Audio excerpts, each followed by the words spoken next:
Bueno, un whisky de 80 años para mañana. Me lo están pidiendo. Entonces, ¿qué hacía mi hermano? Se comunicaba con Chifa, Javier Muley, y le decía, primo, me están pidiendo $80.000. Dinero de Portugal. ¿Sabemos cuánto?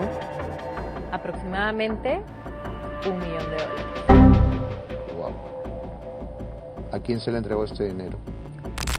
A uno de tus hermanos, y tu hermano a su vez se lo entrega o a Andrés Hurtado o a un enviado o emisario suyo. Correcto. En uno de los chats con tu hermano Iván se lee claramente: hijito, necesitamos un whisky de 80 años. ¿Qué significaba en ese momento este pedido del whisky de los 80 años? Era plata, $80.000, porque no existe un whisky de 80 años. Claro que no. Lo que pasa es que todos estos pagos era dinero que Andrés Hurtado iba pidiendo que Chifa tenía que hacerle. Como el intermediario era mi hermano o mis hermanos, entonces él agarraba a Andrés Hurtado y le escribía, por ejemplo, a Iván, y le decía, Iván, necesitamos, me invento, un whisky de 80.000, no te lo inventas, está en el chat. Bueno, un whisky de 80 años para mañana, me lo están pidiendo.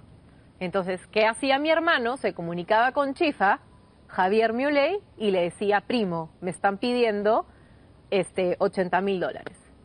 Entonces, mi primo ya coordinaba con mi hermano cómo era la entrega del dinero y le hacían llegar este dinero, ¿no? O así, varias veces sucedía lo mismo. O después llamaba Andrés y decía, oye, me falta acá, me están pidiendo acá para agilizar, para lo otro. Entonces, ya usaban al intermediario de mi hermano para que, mediante él, le entregaran el dinero que Andrés solicitaba. Para adoptar otra nacionalidad. Porque China no acepta que tú tengas una doble nacionalidad. Entonces tenía que dejar de ser peruano. Ya, y este proceso suele ser farragoso y suele ser un trámite pesado. ¿Andrés Hurtado los ayudó a que ese trámite se agilice, digamos? Sí. Sí, y es quien le presenta a la jefa de migraciones, Roxana. la señora Roxana. Roxana del Águila. Roxana del Águila, correcto. Entonces, por todo digamos... A ver, le presenta, pero no, a mí me la puede presentar también, pero ¿qué es lo que pasa ahí? Le presenta y le dice, ¿no? Roberto, cuando conoce a Andrés Hurtado, porque Roberto quería hacer este documento, necesitaba hacer este documento con urgencia, llega a Andrés Hurtado y Andrés Hurtado, bueno, le comenta que lo que necesitaba, y Andrés Hurtado siempre se jactó de que él podía y tenía mucha influencia, contactos en migraciones, en fiscalía, SUNAT, etcétera. Entonces, cuando Roberto le comenta a Andrés Hurtado lo que necesitaba hacer, Andrés Hurtado le dice, mira, no te preocupes, anda tal día a mi casa y solamente llévame un Dom Perignon. Y ahí conversamos tu tema. Un champán. Exacto. Un Dom Perignon que cuesta, digamos, que uno grande o uno pequeño. Mira, conociendo a Roberto, debe haber sido el más grande. Ya, ¿costará que $2.000? Podría ser. No ¿Exagerando? no tengo la cifra exacta, podría ser. Lo que él llama una delicadeza. Una delicadeza. Ok. Entonces, le presenta a la señora Roxana del Águila y ella le ayuda en el proceso para que él deje de ser peruano y logre ser chino. Cuando dices le ayuda, quiere decir que lo hace de manera flash. Sí, correcto. Supongamos él fue donde... Roberto fue donde Andrés Hurtado el lunes y digamos que el jueves, viernes, ya él dejó de ser peruano. Este proceso suele durar más, ¿no? Exacto. Suele tomar más tiempo. Porque incluso Roberto, antes de conocer a Andrés Hurtado, él ya había estado en el proceso de tratar de dejarse peruano y no podía, llevaba mucho tiempo. Y él necesitaba agilizar el proceso porque necesitaba viajar a China. Ok, lo logra en tiempo récord. Tiempo récord. En 2 o 3 días. Sí. Hace un momento Andrés Hurtado siempre se jactaba que él tenía una súper influencia a nivel de fiscales, a nivel de SUNAT, a nivel de migraciones, ¿no?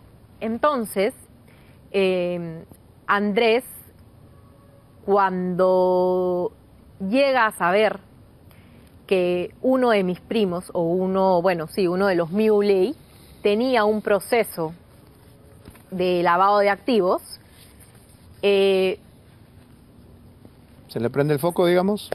yo creo que sí, en parte sí se le prende el foco, pero es mi primo realmente, Javier Muley, quien le pide a mi hermano Iván que le consulte al señor Andrés Hurtado si podía ayudarlo con el tema de su lavado de activos que estaba siendo procesado desde el año 2019. ¿Qué pasó con ese oro?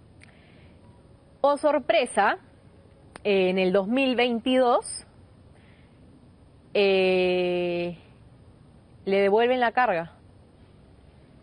¿Cómo ocurrió ese milagro? Esa es la pregunta que todos nos hacemos, ¿no? Pero solamente como dato curioso, hasta ese momento ya Javier Muley conocía a Andrés Hurtado y a la fiscal Elizabeth Peralta. Entiendo que el caso de Muley y el caso de Ferrari son los únicos dos casos en la historia en los que se ha devuelto una carga incautada, Correcto, ¿verdad? Correcto. O sea, es un caso excepcional. Tan es así que mi primo Javier Muley se jactaba de que solo en el Perú a ellos dos les habían devuelto la carga incautada de oro. ¿Qué contraprestación o qué retribución recibirían esta vez la dupla Andrés Hurtado, Elizabeth Peralta? Dinero de por medio. ¿Sabemos cuánto? Aproximadamente $1 millón. Wow. ¿A quién se le entregó este dinero? El señor Andrés Hurtado pide que se haga, o que le cobraban supuestamente, en dos partes. Entonces le pide a Chifa primero que le dé la mitad, $500.000. ¿En efectivo? En efectivo. Entonces se lo entregan. ¿Sabes cómo, dónde? A uno de mis hermanos, y mis hermanos le hace llegar el efectivo. No estoy segura si fue exactamente al señor Andrés Hurtado o algún encargado del señor Andrés Hurtado. Andrés, si te estuviera viendo. Que él sabe en su conciencia las cosas como han sido, cómo han pasado. Relaciones, coimas, ¿no? Y solamente, Beto, quiero finalizar hacia mi primo, Giancarlo Muley. Quiero desmentirlo tajantemente, la gravísima acusación que hizo, ¿no? De que mis hermanos hacían con menores de edad. Y espero que las autoridades tomen cartas en el asunto, porque esto ha dañado mucho la familia. Yo sé que no se puede borrar lo que sale en las noticias, al aire, pero esto repercute mucho en las hijas, los hijos que mis hermanos tienen. Así tú vengas mañana y digas, me equivoqué. Ya no se puede. No se borra. Lo sé. Es imposible. Cuando ya te tiraron barro, Exacto. Te quedas con el barro para siempre. Ana, muchas gracias por habernos recibido en tu casa y por haber tenido el coraje de salir en defensa de todos tus hermanos y de tu familia.